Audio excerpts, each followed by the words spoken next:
Anthony Bourdain met an actress in Rome in 2016. He died within 2 years. Friends saw him grow enamored, spending days traveling across the globe to see her. He completely lost himself, stopped interacting with others, and disregarded his daughter, who was 11 years old. She wrote him a heartbreaking last message the night before he passed away.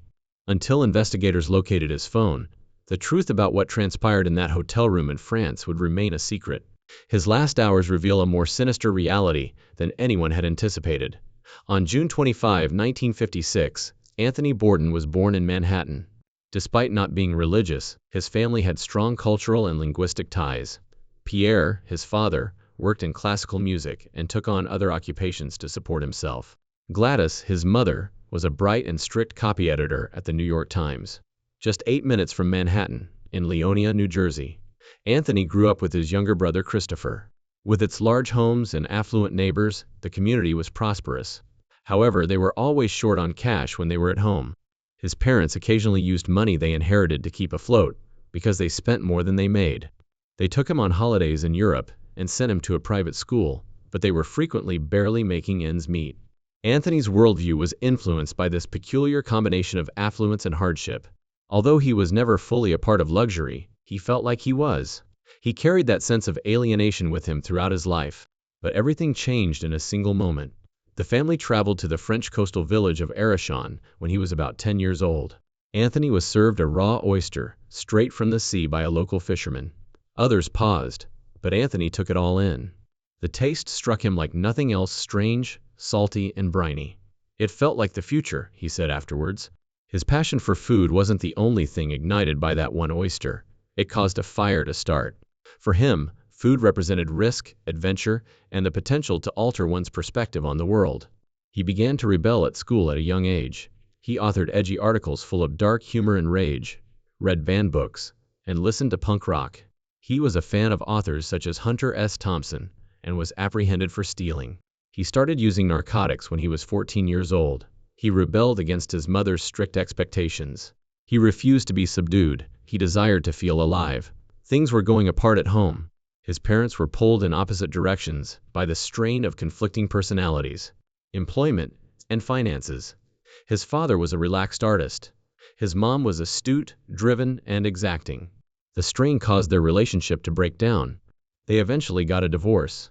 Although Anthony didn't discuss it much, it had an impact. His views on love, family, and trust were influenced by that trauma, which he carried into adulthood.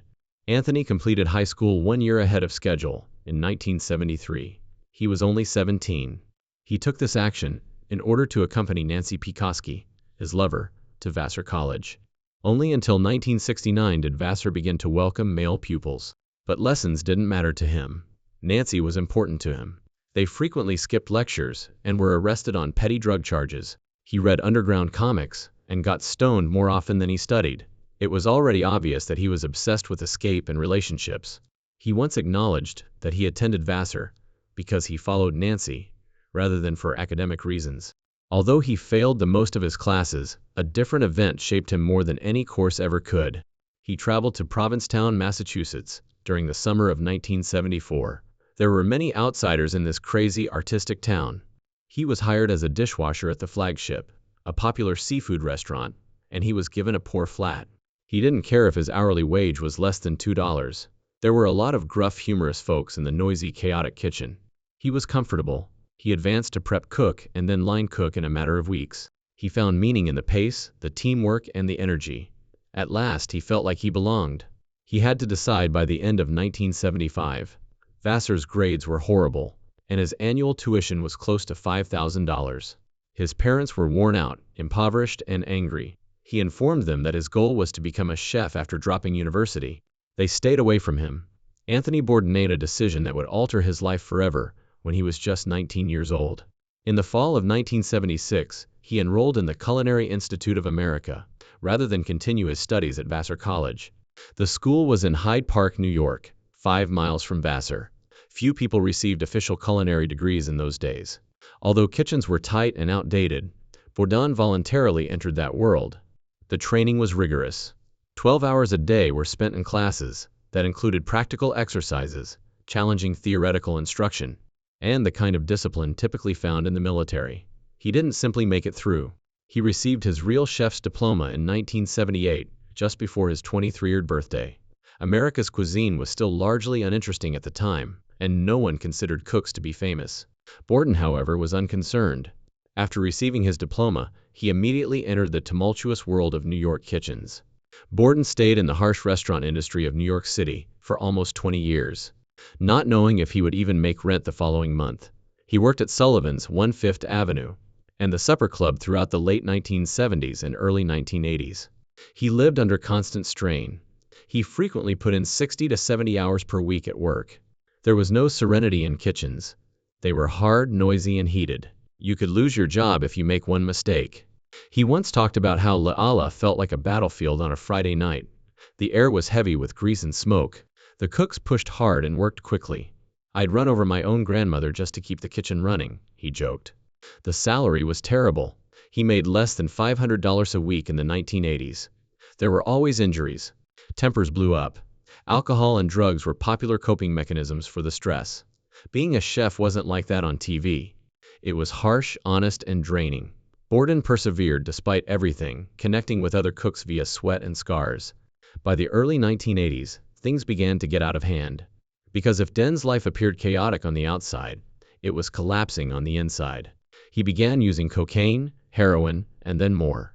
Meth, LSD, pills, and mushrooms. He once claimed to have looked for anything that might have been drugs on the carpet. He occasionally smoked paint chips in the hopes that they might work. He grew reckless and cruel. He acknowledged that he was terrible to others around him. He harassed dishwashers. He shouted at waitstaff. He was disoriented, noisy, and self-centered. But he continued to drink even when he was at his worst. He claimed that the memories of heroin was so sinister that it made him afraid to touch it ever again. He will always remember the picture of himself. With a needle in his arm, he gazed into the mirror. He remembered that moment. He claimed that darkness influenced his identity years later.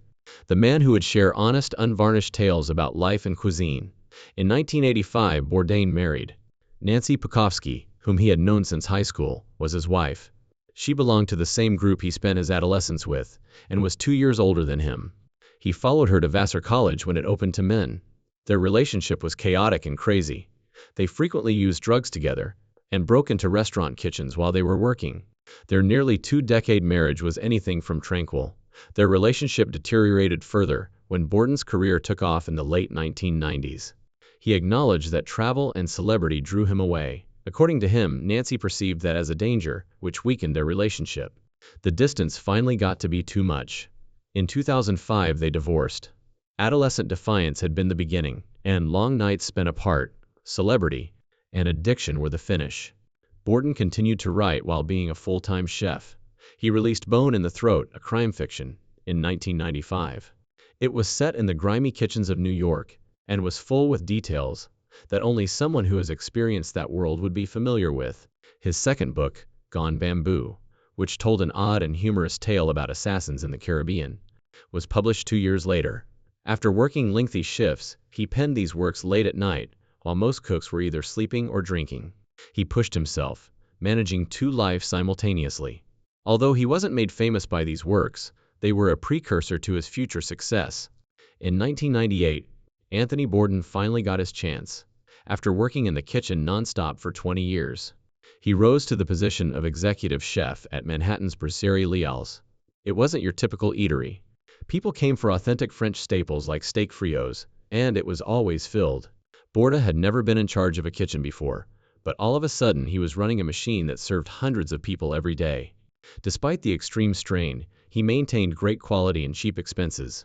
For the first time, people paid attention to him when he called the shots. The core of what would eventually become Kitchen Confidential was that experience. Until 2016, Les Halles remained open. However, admirers converted the building into a shrine after Bourdain passed away in 2018. That location on Park Avenue South came to represent the things he accomplished throughout the most challenging and significant period of his career. Behind the kitchen doors, however, things weren't going well. Later, Bourdain referred to that moment as his insane anger period. He was wretched. He said that he frequently lost control, shouted at employees, and harassed dishwashers. It was more than a brief outburst. He was quite angry, and he threw it at anyone who stood in his way. He tried to stay up in an environment that didn't allow anyone to calm down, was tired, and was taking medicines. He expressed it bluntly years later. He sincerely regretted the many people he had harmed. Everyone in the industry was aware of his combustible nature, which contributed to his growing reputation, in addition to his culinary skills. He didn't take pride in it. He saw a lost, resentful, and destructive person when he turned around. And he continued to use heroin while managing that bustling kitchen. His writing did not conceal it. He discussed using heroin and cocaine after lengthy days, and then dragging himself back to work the following day. Even in the late 1990s, it was simpler to hide in the hectic, long-hours restaurant industry. No one questioned it. He referred to it as barely surviving. Even though he was aware of the costs, he managed to complete the task. Almost all of the cooks he had collaborated with in his early career perished. They had vanished. Burnout, wrecks, and overdoses. In the early 2000s, he was able to clean up, but the harm was everywhere. He began to sense a growing sensation when he was working at La Halle's. He wanted to be honest about life in restaurants. The real thing, the medications, the repurposed food, the toxic pressure, not the lovely version. He wrote stories in his notes about what actually happened in the kitchen. Don't eat before reading this, he wrote in 1999 and sent it to a few locations, most of which rejected it. After that, he sent it to the New Yorker one night while intoxicated and frustrated. That one act altered everything, even if he didn't expect much would come of it. Gladys Bourdain, his mother, worked as an editor at the New York Times for a long time. She knew how to accomplish things and had faith in him. She handed the piece over to a Times reporter who was married to the New Yorker's new editor, David Remnick. It ended up on the right desk in this manner. It went right to someone who understood its power, avoiding the slush pile. The piece might never have been published if it weren't for his mother's small encouragement, but it did, and it was a powerful blow. People were astonished when the item appeared in the New Yorker on April 19, 1999. It revealed the true functioning of kitchens. Bourdain talked about repurposed bread, aged fish, and the misfits searching for family in kitchens. He was unvarnished in his honesty. It wasn't your typical elegant food writing. It was dark, humorous, and gritty. Everyone recognized him overnight. It was discussed in kitchens, offices, and dining rooms. It made a difference because his voice was different. Kitchen Confidential was the result of that buzz. He developed the anecdotes from the article into a comprehensive memoir, which was released in 2000. The book was crazy. He wrote about everything from drugs to sex to accidents. He advised against ordering well-done steak or fish on Mondays. He described how he managed to finish dinner service, despite cutting his thumb open throughout his shift. A bestseller was achieved by the book. Numerous languages have translated it. He was voted the year's best culinary writer by Bon Appetit. He was more than just a chef all of a sudden. He was the one revealing what everyone else was trying to conceal. The change happened quickly. In the weeks following the book's publication, Bourdain appeared on Letterman, Oprah, and every other talk show that would allow him. Publishers from all around the world converged. Everything in his life changed. He went from working double shifts at Lee Hall to touring the world in a single year. In 2002, Anthony Bourdain debuted his first television program. It was broadcast on the Food Network and was titled A Cook's Tour. He shot 35 episodes over 2 years. It wasn't simply his charisma that set this show apart. It was the way he immersed himself in odd and occasionally startling culinary adventures. One of his most well-known moments in Vietnam was when he swallowed a still-beating cobra heart. Many fans were taken aback by that moment, which went on to become one of the most talked-about parts of the show. He traveled to new locales with each episode. He dined with geishas in Japan, traveled to isolated villages in Cambodia, and visited Tokyo's fish markets. In Africa, he even consumed wild game. Small Sony TV cameras were used to film the show. This made everything look as gritty and authentic as Bourdain's speech. He was attempting to be truthful, not to be flawless. There was more to this show than just food. It discussed risk, culture, and people. What would become his hallmark style was just getting started. He started No Reservations when he joined the Travel Channel in 2005. There were roughly 140 episodes in this series, which ran till 2012. He visited almost 80 countries as a result. However, it went beyond food and travel. It explored complex political and cultural problems through food. Bourdain visited Haiti following the 2010 earthquake in one episode. The strong camera work in that episode earned it an Emmy. He also traveled to nations like Iran, where it was uncommon for American crews to be permitted. He ate pieces of warthogs in Namibia. He drank snake blood in Vietnam. The program received multiple Emmy nominations and won multiple prizes. It demonstrated that if a culinary show was honest, it could gain significant respect. Bourdain took on a faster challenge in 2011. The Layover is the name of the show he created. He was only allowed to tour a city for 1 or 2 days per episode. He traveled to cities like Seattle and Singapore. Showing viewers what they could do during a real-world layover was the aim. The emphasis was on obscure local locations, and the tempo was quick. Sometimes he didn't even sleep as he bounced between posh pubs and tiny food carts. The program became another blockbuster and continued till 2013. It appealed to those with limited time who wished to travel. It demonstrated that even brief journeys might be jam-packed with learning. Bourdain evolved into more than just a TV host and chef. He turned into a cultural spokesperson. He used food as a means of understanding people while seated at restaurants all across the world. He related tales of history, poverty, and battle. He demonstrated the connection between food and dignity, memory, and survival. He used the simple act of sharing a meal to teach viewers about the globe in Zambia, Cambodia, and other locations. He spoke to more than just well-known chefs. He frequently listened to home families and street cooks. A meal meant more than just taste to him. It was about making a connection. A significant event occurred in his personal life in 2007. Ottavia Busia was Bourdain's spouse. Her fighting style was mixed martial arts. On April 9th of the same year, their daughter Ariane was born in New York. This changed everything, Bourdain added. He claimed that he began making changes in his life as soon as he witnessed her birth. He made an effort to find time for his family despite his hectic schedule. He made Friday nights special by cooking for Ariane when he got home. Fatherhood softened him. He frequently stated that he enjoyed being a father and didn't merely enjoy it. He claimed that spending time with Ariane offered him genuine joy even later in his career. He furthered his narrative in 2013 when he debuted a new CNN program. The title was Parts Unknown. He traveled to Myanmar for the first episode, which aired on April 14. The majority of the media has long been prohibited from that nation. Bourdain, however, did not only experiment with cuisine. He investigated secret lives, politics, and challenges. Out of 31 nominations, the show took home 12 Emmys. It received a Peabody Award as well. He visited countries that weren't on most people's travel lists, such as the Congo and Libya. His homeland of New York served as the setting for the last episode. It was like going back to his origins. However, the CNN years demonstrated the true potential of food television. In the meanwhile, Bourdain experimented from 2013 to 2015. He joined The Taste, a culinary competition, as a judge. ABC aired it. Judges tasted meals without knowing who prepared it, which was a twist. He co-led professional and home cooks with Nigella Lawson, Ludo Lefv, and Brian Malarkey. Fans were shocked to learn how much he loved it, even though it was different from his typical work. He claimed that he preferred making snap judgments over lengthy discussions. Like him, it was honest, genuine, and quick. He shot a Parts Unknown episode in Argentina in 2016. It turned into one of his career's most poignant moments. He attended therapy during the time. Almost no other city has as many therapists as Buenos Aires, and Bourdain spoke with one on video. He talked candidly about his melancholy, his battles with depression, and how trivial things could make him feel depressed. He discussed how difficult it was to be vulnerable with those he loved. This episode had a really intimate feel to it. It felt even more potent 2 years after his passing. It demonstrated a man with the courage to acknowledge his pain. In the background, the strain continued to mount. Bourdain shot about 250 days a year. He put his all into his work. However, he acknowledged in private that he frequently felt empty. The celebrity didn't appeal to him.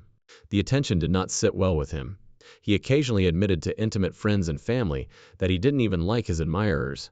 He was constantly exhausted. His text conversations revealed that he felt imprisoned in the career that brought him fame. Even when he wanted to rest, he was unable to stop. Bourdain and Ottavia split up in 2016. They had a daughter together and had been dating since 2007. However, the long work hours and frequent travel were too much for their relationship to handle. There was no major altercation or scandal. The life he led just caused them to drift apart. They remained close friends, nevertheless. Ottavia frequently publicly backed him and shared joyful family photos on social media. Ariane was still co-parented by them. Bourdain once made a joke about how he ended up with Jean-Claude Van Damme, even though he thought he was married Sophia Loren. It was a humorous method to demonstrate the strength and bravery she had developed as a result of her MMA training. Anthony Bourdain was recording a parts unknown episode in Rome at the end of 2016. It was there that he first encountered Asia Argento. In Italy, she was already a well-known director and actress. There had been an electric connection between them from the start. Their relationship progressed quickly. They became a couple in a few weeks, and the media soon got obsessed with them. Bourdain and Ottavia Bususcia were still lawfully wed at the time. However, his private life was not the only thing altered by this new partnership. His public appearance changed as a result. Bourdain was one of the most outspoken supporters of Argento when she accused Harvey Weinstein of assault in October 2017. He stood by her side, conducted interviews, and posted a defense tweet. Their relationship, which began on camera, swiftly grew stronger and more difficult to manage. The speed at which things became serious astounded the friends. According to some, Bourdain developed an obsessional pattern. To spend a few days with her, he would travel across the world. He started to cut people out of his life, skipped work, and disregarded schedules. The biography of Charles Lawson claims that Argento wasn't always nice to him. She frequently made him feel inferior or disregarded him. However, rather than retreating, Bourdain pushed closer. He made sacrifices, wrote lengthy notes, and sent gifts. Those who knew him started calling him irresponsible. He informed her in one of his last texts, "You were reckless with my heart." That sentence encapsulated everything. How profoundly everything had gone wrong, his suffering, his commitment. Then followed the scandal that nearly everyone was stunned by. The New York Times reported in August 2018 that actor Jimmy Bennett had received a payment of $380,000. In 2013, he claimed that Argento had sexually assaulted him in a hotel in California. She was 37 in California at the time, and he was 17. That is below the consent age. When records revealed that Bourdain had assisted in setting up the payment, that was the true twist. He wished to keep them both out of the spotlight and shield them from a media frenzy. Argento had texted about the experience. Bourdain assumed responsibility for the hush money. Only a few weeks prior to his passing, the payment was made. It felt like betrayal to many members of the Madamir Me Too campaign. One of their most powerful voices had been Argento's. Bourdain had assisted in keeping the case quiet, but now she was at the center of one that posed major doubts. Bourdain grew further estranged from the rest of his life as their bond grew. He ceased to see pals. He spent less time with Ariane, his daughter. When he passed away, she was just 11. According to many who knew him, he had begun to fade away. He had referred to becoming a father as the greatest thing that had ever happened to him, for years. Even that, however, seemed to take a backseat in his latter months. Later, Ottavia talked of Ariane's grief following his passing. The young child who had formerly admired her father was now left in quiet bereavement and bewilderment. He never lost his affection for her, but it was overshadowed by everything else. He started to lose his mind. It was visible to others around him. Bourdain began using steroids. He drank until he lost consciousness. He visited prostitutes. In interviews, he acknowledged feeling isolated. He called his loneliness crushing in a 2016 therapy session. That was a long time before things were too much to handle. He was unable to escape the maelstrom that was produced by his destructive decisions and emotional suffering. Those who were aware of his prior battles with addiction were concerned. However, it was more than simply drugs this time. It was about unending emotional suffering. He went to film another parts unknown episode in Strasbourg, France, at the beginning of June 2018. He was with one of his best pals, Eric Reipert. They had been acquainted for about 2 decades. In Kaysersberg, the two of them stayed at the peaceful El Shambar Hotel. They shared old jokes, ate local cuisine, and rode bikes. Reipert frequently portrayed the cool side to Bourdain's wild side and has been on a number of his performances. Everything appeared normal from the outside. Bourdain was eating and working and laughing. But something had begun to shatter inside. New images started making the rounds in Italian media on June 3. They showed Argento at a Rome restaurant, holding hands and embracing French journalist Hugo Clément. It wasn't just any eatery. She had frequently stayed at the same hotel with Bourdain. The location and time struck a deep chord. According to reports, Argento was incensed with the photographers. Even though she ordered someone to remove the pictures, they still managed to get out. They spread quickly. International news organizations started soliciting feedback. For Bourdain, infidelity was only one aspect of the betrayal. It concerned the painful transformation of shared memories. The ensuing text messages were devastating. Bourdain expressed his lack of jealousy in a letter to Arento. He pleaded for kindness but said he didn't want to dominate her. "You are reckless with my heart. My life," he said again. She gave a chilly sentence in response. "This is too much for me to handle." Her last remarks were direct when he pressed once more. The final words she said to him were, "Stop busting my balls." His last texts were raw and frantic. They showed a man who was lonely and shattered, begging for solace that he never got. The evening of June 7th was when Rupert started to worry. Bourdain had not arrived for supper. He was not like that. Rupert even listened by pressing his ear against the wall. He was relieved to hear snoring at one point. He believed that everything was okay. He was unable to know what was actually going on behind that door, though. As usual, Bourdain had worked, eaten, and joked throughout the day, but he had already begun to distance himself. Even though there were many people around him, he felt very alone. Rupert knocked on Bourdain's door early the following morning, June 8. No response was found. He went inside around 9:10 a.m. and discovered his companion. Bourdain had left. His age was 61. No evidence of foul play was found by the police. His system contained traces of a prescribed drug but no narcotics. The Globe was horrified by the news. The tributes came pouring in. Because of him, people shared their meals, quotes, and memories from every continent. His body was burned in France 5 days later. The United States received his ashes back. Later, Redford claimed that the hurt from that day would never leave him. According to court documents, Bourdain left about $1 after his passing, $2 million to his daughter, $425,000 in cash and savings, $250,000 in personal belongings, and an additional $500 in royalties and intellectual property were all part of the estate. Ottavia was given responsibility for overseeing it until she reached 18 because Ariane was still a minor. One last heartwarming detail. Bourdain had also bequeathed Ariane his frequent flyer miles. How she used them would be up to her. In the hopes that she would take a piece of that world with her, it was his way of sharing the experiences that molded his life.